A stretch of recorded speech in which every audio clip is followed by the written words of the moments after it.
Sungguh-sungguh Allah sangat ridho ketika seorang hamba itu makan ketika sesuap nasi dia muji Allah, ketika minum seteguk nasi dia muji Allah. Itu kalau orang diridhoni Allah itu wali betul. Itu untuk jadi wali itu gampang, kamu makan ridho, kamu nginjak buminya Allah ridho seneng, kamu hidup keseharian aman seneng. Nah ini supaya sampean kita semua ngaji betapa panduan Rasulullah untuk menggapai ridho Allah itu banyak yang keseharian sekali. Saking kesehariannya banyak dalam hadis dan itu sahih. Nabi menyebut hal-hal yang keseharian. Hatta ma tas'alu fi fimra'atika, kamu punya uang kemudian istri kamu bisa makan itu ibadah. Bahkan sebagian ibadah itu dicontohkan Nabi yang akhirnya diprotes sahabat. Yaitu wa fi buti ahadikum sedekah, kamu menggauli istri kamu itu ya sedekah. Sampai sahabat bilang yang benar ya Rasulullah. Ayati ahaduna syahwatahu wa huwa lahu ajrun. Masa urusan biologis, urusan syahwat kemudian dia dapat pahala. Nabi menjawab, alaysa lawadu'aha fi haramin akana alaihi wisrun. Bagaimana kalau dia meletakkan ke yang tidak benar itu kan dosa. Nah, hal-hal seperti ini yang saya ingin teman-teman semua saya juga agak ingin ngaji demi Anda juga agak ingin. Itu dosa sekali ngaji kok pesanan kelompok tertentu itu enggak boleh. Islam itu untuk semua. Jadi ya cuma karena di depan saya jenengan ya seakan-akan jenengan korbannya. Itu ada ilmunya dalam usul fikih itu. Jadi orang itu harus ngaji usul fikih. Nama yang disebut, mungkin Mas Sufyan masih ingat zaman ngaji usul fikih. Nama yang disebut itu tidak jaminan sebagai prioritas perintah. Jadi misalnya gini, kebetulan yang di depan Nabi itu Abu Dzar. Nabi ya bilang, ya Aba Dzarin ini uhibbuka misalnya, atau ya Mu'ad ini uhibbuka, atau ya Aba Hurairah ini uhibbuka misalnya. Banyaklah riwayat yang Nabi nyebut ya Aba Dzarin, ya Mu'ad, ya Aba Hurairah. Kemudian misalnya Nabi meneruskan khitab, ini uhibbuka, saya mencintai kamu, fakul dubur sholatin, atau sebagian riwayat disebut fala tada'anna dubura kulli sholatin, Allahumma inni ala dzikrika wa syukrika wa husni ibadatik. Saya mencintai kamu, siapa saja. Mu'ad bisa, Abu Dzar bisa siapa? Saya mencintai kamu, mohon kalau habis sholat kamu jangan lupa wiridan Allahumma a'inni ala dzikrika wa syukrika wa husni ibadatik. Ya Allah, tolong kami permudah supaya mudah ingat engkau. Anda tidak bisa mentang-mentang, wong nama saya Parmin, nama saya Purnomo, itu yang diperintahkan Mu'ad misalnya. Jadi yang disebut satu, tapi khitab itu untuk siapa saja.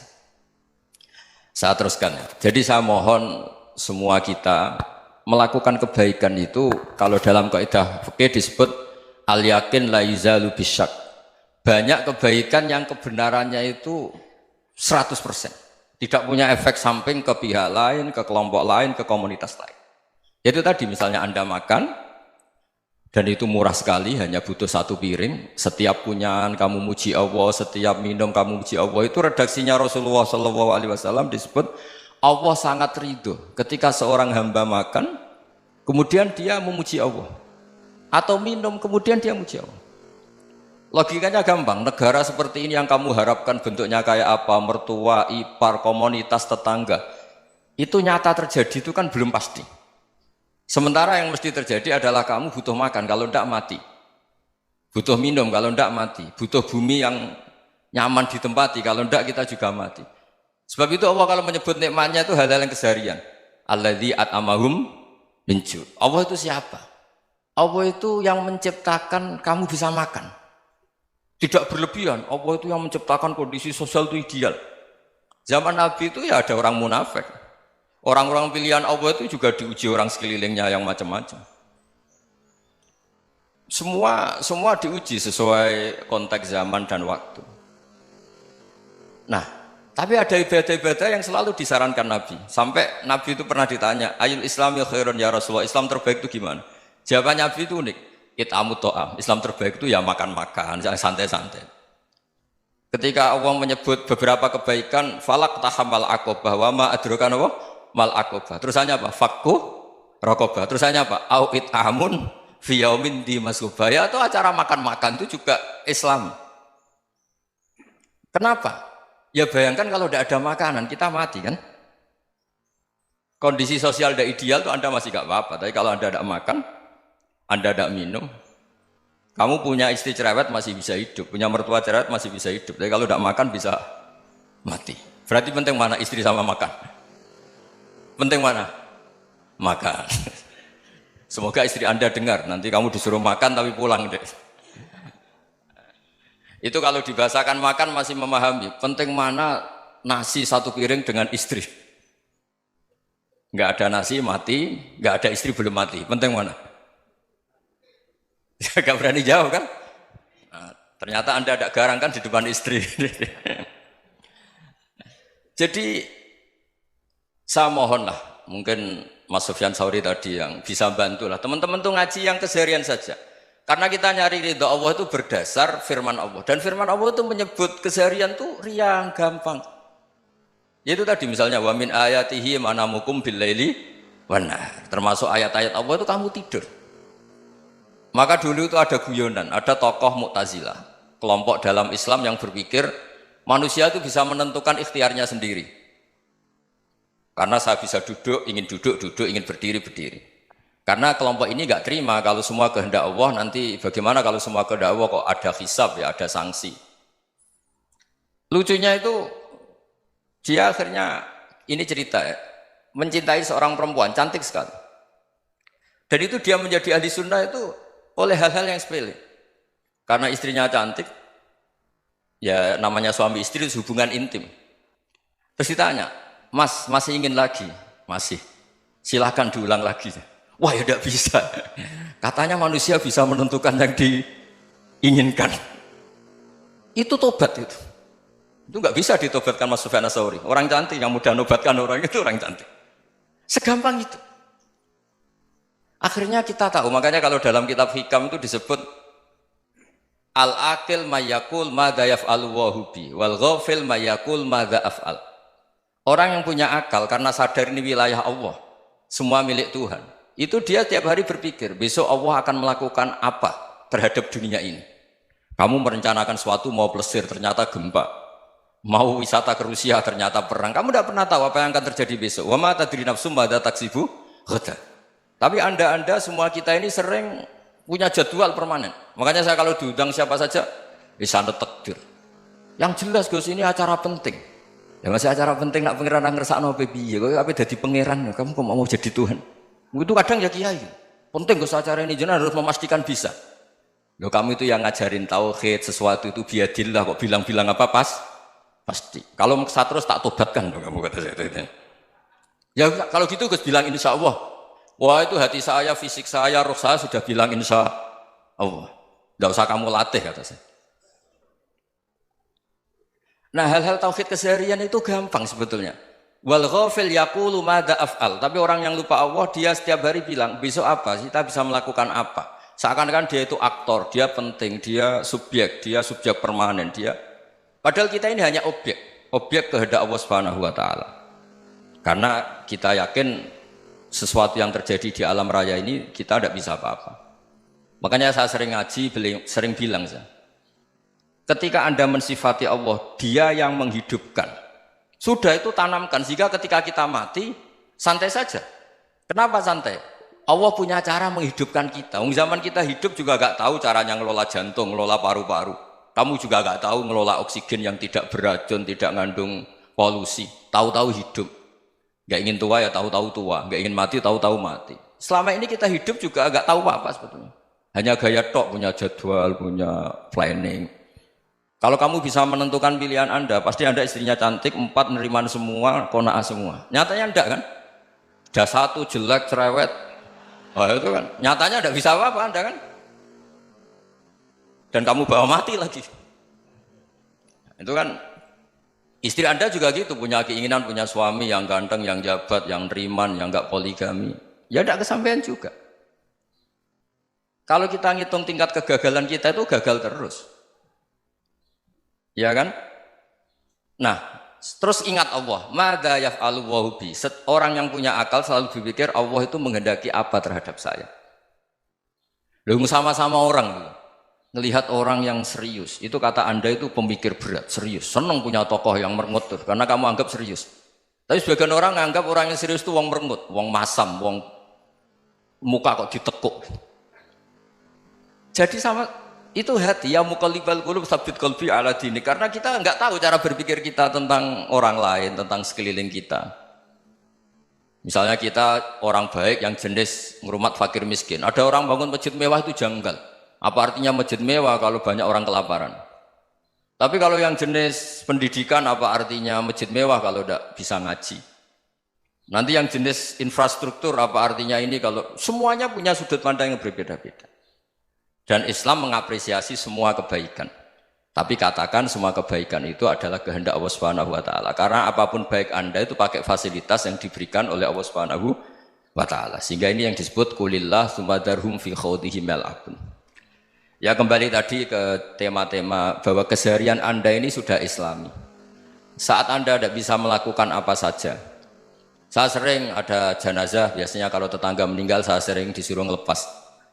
Saya bilang orang ini baik karena sering ngelamun di rumah, sering nganggur di rumah. Ditanya sama anaknya, kenapa Gus nganggur baik? Ya kalau dia nganggur artinya juga agak berbuat sesuatu yang maksiat kan? Ya kan? Orang nganggur di rumahnya ya tidak bunuh orang, tidak maling, tidak korupsi, ya namanya nganggur di rumah. Lah cuma istri cara pandang nganggur gak menghasilkan uang itu. Tapi juga gak menghasilkan kriminal kan? Jadi sebenarnya Islam itu cara, makanya kalau sampai ngaji usul fikih itu ada kitab usul fikih namanya Lubul Usul, itu terkenal sekali di pesantren itu. Itu kalau ngapresiasi keseharian itu luar biasa. Izma min mubahin illa wa yatahaqqaqu bihi tarku haramimma. Karena keseharian yang mubah saat Anda lakukan itu ada kehebatan yang luar biasa, yaitu meninggalkan haram. Makanya dulu banyak orang-orang alim ketemu temannya itu guyon sampai semalaman. Itu biasanya yang semangat Islam itu kiai kok tidak tahajud, kiai kok tidak witir. Orang yang sedang mapan uangnya banyak, malam itu tidak kelayaban itu sudah luar biasa. Melawan nafsu supaya tidak maksiat itu sudah luar biasa. Supaya lupa guyon sama temannya semalaman sampai subuh. Gejlok-gejlokan ngenang zaman miskin, zaman kuliah nggak jelas, zaman apa. Melihatnya jangan tarkut tahajud. Seperti ini meninggalkan tahajud, tapi meninggalkannya ini talkul muharramat. Jadi kayak apa hebatnya? Sehingga Imam Ghazali punya riwayat yang agak unik. Hatta takuna ibadatu akhiri hadil ummah iku an-naum. Sehingga suatu saat ibadah terbaik umat ini itu tidur. Itu kan riwayat kontroversi. Ketika Imam Ghazali tanya, kenapa iya? Kenapa kamu mulai keluar dari rumah itu sudah banyak maksiat? Melihat perempuan yang enggak mahram, melihat fenomena. Tapi kalau kamu tidur itu enggak melihat apa-apa. Tapi juga kamu jangan nganggap tidur itu ibadah betul. Saatnya melakukan fardhu ain malah masih tidur. Tapi itu sudut pandang yang menjadikan kita Islam itu gampang. Jadi saat Anda tidak bisa aktivitas apa-apa, misalnya ada beberapa orang yang lumpuh. Lumpuh itu memang nggak bisa Jumatan, nggak bisa ibadah, tapi dia juga nggak bisa maksiat. Tidur itu memang Anda saat itu tidak bisa tahajud, tidak bisa witir, tapi saat itu ada zina, ada maling, tidak gosipkan orang, tidak bully orang, tidak menanamkan kebencian, tidak hasud. Sehingga tidur menurut Allah Ta'ala wa min ayatihi manamukum billaili apa? Wan nahar. Karena di tidur itu selain ada unsur istirahat, jaga kestamina, juga ada unsur meninggalkan beberapa keburukan. Nah saya mohon ibadah yang keseharian ini kita jaga. Supaya kita semua baca ayat itu fasih. Fasih itu tertanam di hati. Allah itu siapa? Alladzi at'amahum min ju'i wa amanahum min khauf. Dan Allah kalau cerita di Quran itu anna sababnal ma'a sabba thumma syaqaqnal ardha wa syaqqa fa ambatna fiha habba wa inaba wa qadba wa zaituna wa nakhla wa hadaika hulba. Kamu tahu saya ini siapa kata Allah? Saya ini adalah Tuhan yang menurunkan air, kemudian ada tanaman banyak. Habba wa inaba wa qadba, ada zaitun, ada tin, kalau orang Jawa mungkin ada tela, ada padi, ada mangga, ada pisang. Sudah. Wa inaba wa zaituna wa nakhla wa hadaika hulba. Ada perkebunan yang lebat. Tujuannya apa? Mata Allahkum, silahkan kamu pakai, kamu nikmati.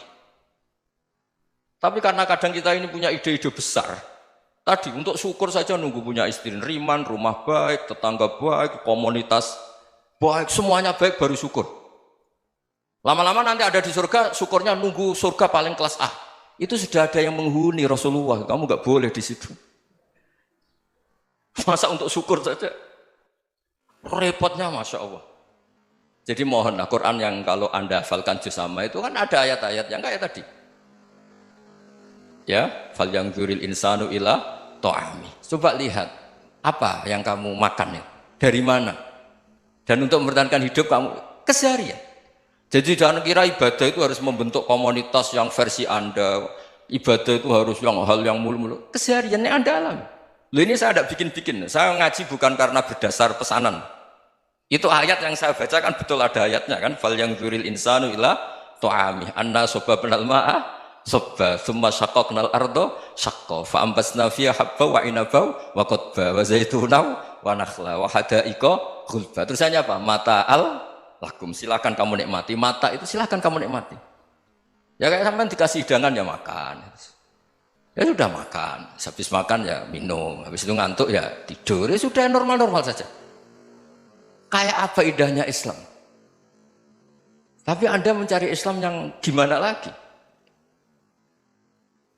Nah itu yang diajarkan guru-guru kita, diajarkan sanad kita sampai Wali Songo, sampai Rasulullah SAW. Bahwa pada akhirnya ada jihad, ada perang. Itu dulu memang perang, bukan membunuh, beda. Dulu kita dijajah Belanda ya perang, dan itu normal karena kita dijajah. Jadi ketika orang lain ingin baik sama kita, wa in ahadum minal musyrikin astajaroka ya fajirhu hatta yasma'a kalam Allah. Kalau mereka ingin baik ya kita baik. Makanya ada istilah mustakman, mu'ahad. Kalau mereka ingin damai, berdampingan dengan kemajmukan ya itu yang lebih baik. Karena memang Islam menghormati proses perdamaian. Wa in janahu lis-salmi ya fajnah lah. Kalau ingin damai ya kita harus